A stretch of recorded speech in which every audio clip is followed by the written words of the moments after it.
안녕하세요. 오늘 XRP와 관련된 아주 중요한 내용 여러분들과 함께 공유하려고 마이크를 켰습니다. 여기 지금 보면 은행에 묶인 돈만 7조 달러라는 말이 나와요. 엄청난 돈이죠. 예, 이 정도면은 거의 뭐 미국이나 중국 각국이 독자적으로 뿌리고 있는 1년 기준 글로벌 M2 양이랑 거의 비슷합니다. 예. 예를 들면은 지난 통계로 봤을 때 지난 7월인가요? 7월 기준으로 미국의 달러에 글로벌 M2량이 한 22조 달러였으니까 27조 달러라고 하면 엄청난 돈이죠. 근데 이제 이게 왜 은행이 묶여 있느냐라고 이제 얘기를 하는 게 뭐냐면, 자, A라는 국가에 A라는 은행이 있습니다. B라는 국가에 B라는 은행이 있어요. 그러면 이제 노스트로 계좌라고 하는 게 있고 보스트로 계좌라고 하는 게 있어요. 이게 이제 라틴어 어원인데 노스트로 계좌는 뭐냐면 B국에 B라는 은행이 여기에다가 A 국가의 A라는 은행에 이렇게 B-라고 하는 계좌를 만들어요. 근데 이거는 B국의 통화입니다. 자기 나라의 통화로 A국의 A은행에 이 B-라고 하는 계좌를 만드는 거, 요게 이제 노스트로예요. 노스트로 계좌라고 하고.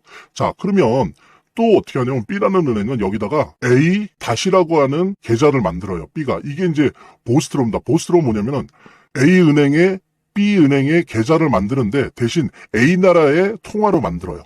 이렇게 노스트로 계좌, 보스트로 계좌를 기본적으로 다 만들어야 됩니다. 이 A라는 은행도 B라는 나라의 B라는 은행에 이걸 또 만들겠죠. A 다시다시에 해당되는 노스트로 계좌, 그 다음에 다시에 해당되는, 그 다음에 B 다시다시에 해당되는 보스트로 계좌를 만들겠죠. 이런 식으로 전 세계 은행들이 다 엮여져서 왜 이래야 되냐면은 그래야 있는 돈에서 빠져나가죠. 그러니까 뭐냐면 국제 송금이라고 하는 거는 여기에서 시그널만 왔다 갔다 하는 거예요. 시그널만. 그다음에 실제 실물 돈은 이 계좌에서 꺼내는 겁니다. 그러니까 이렇게 비축을 해놔야 되는 거죠. 서로 국제 송금을 하려면. 이렇게 쌓여있는 돈이 무려 27조 달러라는 거예요. 바로 이러기 때문에 수수료가 비싼 거예요. 수수료가 이 예치 비용. 그다음에 또 어때요? 느린 거예요. 느려요. 슬로우. 느리다. 왜 느리냐? 신호를 왔다 갔다 하고 여기에서 환율 계산하고 뭐하고 뭐해서 꺼내야 되거든요. 혹시 부족하면 더 채워넣어야 되고 이런 것들이 있기 때문에 그래서 27조 달러가 국제 송금 시장에서 묶여 있다라고 보는 겁니다. 그런데 XRP는 어때요? XRP는 이런 거 노스트로 보스트로 계좌가 다 필요가 없습니다. 왜냐? 근데 XRP로만 다 하는 거예요. XRP로만. 이게 브릿지 화폐가 되는 겁니다. 국제 송금에 있어서. 그러니까 어때요? 신호만 왔다 갔다 하고 현물이 여기서 이런 게 아니고요. 진짜 현물이 왔다 갔다 하는 거니까 빠르고 수수료가 거의 없고 빠르죠. 1, 2일이 걸리는 게 한 5분, 10분이면 돼요. 네. 그래서 보통 얘기하는 국제 송금의 비트코인이다. 국제 거래의 비트코인이 될 것이다라고 얘기 나오는 것이 이런 XRP의 독특한 어떤 구조 때문입니다. 브릿지 자금으로 이런 거 다 없애게 만들어줘요. XRP 하나로 왔다 갔다 하게 해주는 거죠. 근데 이런 말씀들을 하시는 분들이 있어요. 근데 스테이블 코인이 있지 않냐. 스테이블 코인이. 근데 여러분들 보십시오. A라는 나라에 A라는 은행이 있고요. B라는 나라에 B라는 은행이 있다고 쳐봐요. 스테이블 코인으로 왔다 갔다 한다? 스테이블 코인은 갖고 있어야 돼요. 이렇게. 각국 통화를 스테이블 코인. 달러 스테이블 코인 혹은 뭐 유로 스테이블 코인, 엔화 스테이블 코인 갖고 있어야 되잖아요. 이렇게 된다고요. 그러면 마찬가지로 묶이는 거예요, 돈이. 예? 개인 대 개인으로 할 때는 편리해 보이지만 XRP는 이런 브릿지 자금이 필요 없지만 특히 기관이 큰 돈을 왔다 갔다 할 때는 실제로 달러 스테이블 코인, 또 유로 스테이블 코인, 엔화 스테이블 코인, 나중에는 원화 스테이블 코인 이런 거를 보유하고 있어야 된다고 똑같아져 버려요. 그래서 스테이블 코인이랑 XRP가 하는 역할은 다르다. 그래서 기관 시장에서는 이게 XRP라고 하는 브릿지 자금이 중간에서 기능을 해야 요런 계좌들이 필요 없는 거죠. 이게 진짜 지금 지폐 원래 그 로컬 커런시 자국의 화폐이건 아니면 스테이블 코인이건 간에 이런 게 다 필요 없어지는 거예요. 그래서 이렇게 묶이는 돈이 없어진다는 거죠. 바로 이런 부분들을 잘 이해를 하신다면 XRP가 왜 향후 스위프트를 어느 정도 대체하거나 공유할 수 있는 국제송금 시장을 공유할 수 있는 혁명적인 수단인지를 우리가 정확하게 알 수 있습니다. 그래서 이 부분, 이 중요한 부분. 그래서 XRP 지금 뭐 시장에서 가격은 눌리고 있지만 ETF에서의 선전을 보면 기관들이 얼마나 XRP를 반겨하는지, 좋아하는지, 투자하고 싶어 하는지를 알 수가 있어요. 단지 지금 시장의 유동성이 말라 있어서 지금 그게 가격에 반영되지 않지만 이미 연준이 돈을 풀기 시작했고 이제 내년 상반기 어느 정도 유동성이 출렁거릴 때 XRP가 분명히 엄청난 급반등을 보여줄 수 있다는 거 함께 공유하면서 이어서 재단에 관련된 이야기 나눠보도록 하겠습니다. 차트를 제대로 보는 것도 중요하고 또 거시경제 상황들을 보는 것도 중요하고 매우 중요하지만 결국에는 사실은 이 모든 거를 무시하더라도 재단이 어떻게 하느냐가 사실은 이 암호화폐의 성패를 좌우하는 가장 큰 요소라고 하는 거를 우리가 모두 다 느낄 수 있는 거거든요.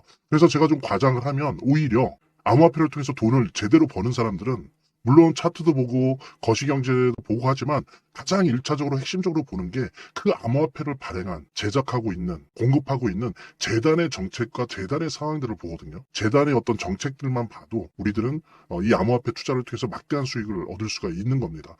특히 그중에서 우리가 많이 보려고 노력하는 것들은 락업에 관련된 것들이에요. 그리고 락업의 해제에 관련된 것들이에요. 재단이 얼마나 우리가 암호화폐 투자를 함에 있어서 중요한 요소인지를 깨닫고 그 다음에 특히 만약에 우리가 암호화폐를 투자함에 있어서 재단에 무엇을 봐야 되는지 함께 공유하는 그런 시간을 짤막하게 좀 갖도록 하겠습니다. 그래서 제가 여러분들이 최대한 쉽게 이해할 수 있도록 일단 락업 해제에 대해서 먼저 설명을 좀 드려볼 건데요.